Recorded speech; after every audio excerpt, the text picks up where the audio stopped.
tammel oli küljes külmaseened. Ja nii.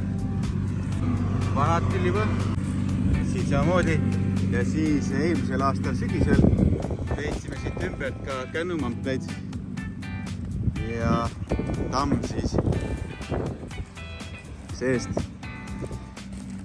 esineb meil siis sellise pilguga, et siia võib mõisa sisse hüpata. Nii sügav ja korralik auk, et paras täita mullaga ja lill sisse kasvama. Siin on siis näha seda tamme, et võrras oli näha kuivi oksi üsna palju. Ja siis seest on nagu